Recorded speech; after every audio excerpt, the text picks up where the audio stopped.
बोली बोली बाबा भदेश्वर नाथ की जय।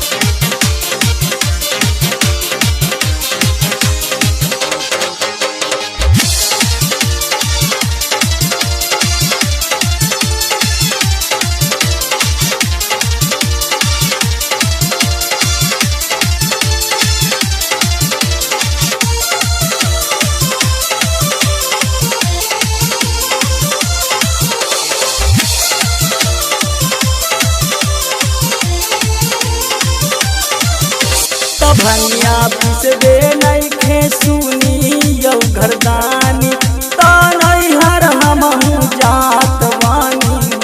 त भनिया पिसबे नइखे सुनी यौ घरदानी त नैहर हमहु जात बानी। त नैहर हमहु जात बानी हो, त नैहर हमहु जात बानी हो। बदरा घर जह तरफे पानिया हरी झिम बरसे टूटा ही पलानी त नैहर हमहु जात बानी हो। त भनिया पिसबे नइखे सुनी यौ घरदानी त नैहर हमहु जात बानी हो।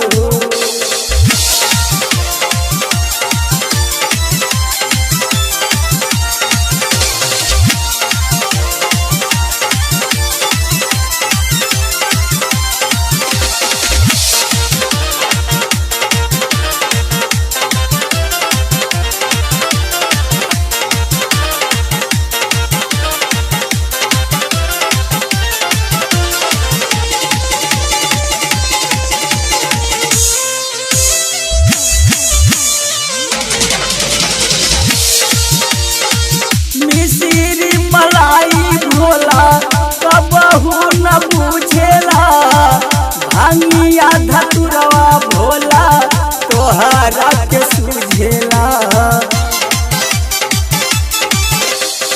मिसिरी मलाई भोला कबहू न बुझेला भांगिया धतुरवा भोला तोहरा के सुझेला।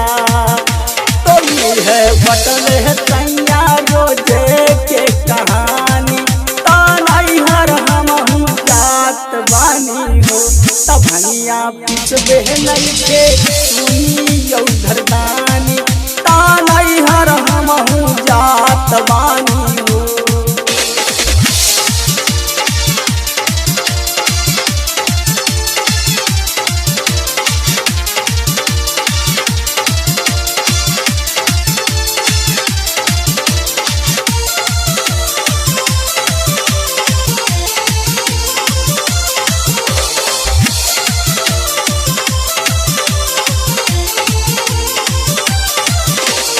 गोदी में गणेश बाटे कहीं से पिसाई भानिया धतुरवा खाके जाला बौराई।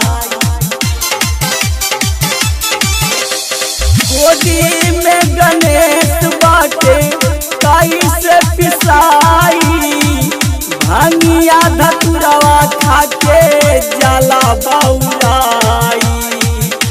तनैखे सपरी सैया तनैखे सपरी सैया भांगी के पिसानी त नैहर हमहु जात बानी हो।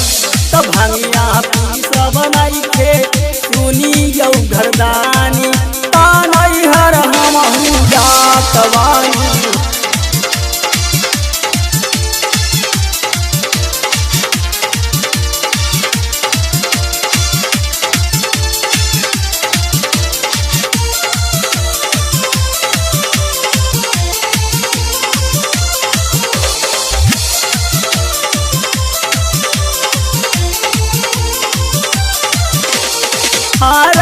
दम नशे में रहला मुनि भोलेनाथ हो।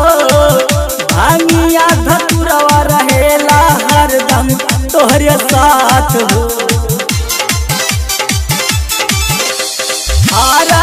दम नशे में रहला मुनि भोलेनाथ हो। भांगिया धतुरवा रहेला हरदम तोहरे साथ हो। काहे जियावन है भोला बरदानी तानई हर हमहू जात बानी हो। तभनिया पीस बनई के सुनी यौ घरदानी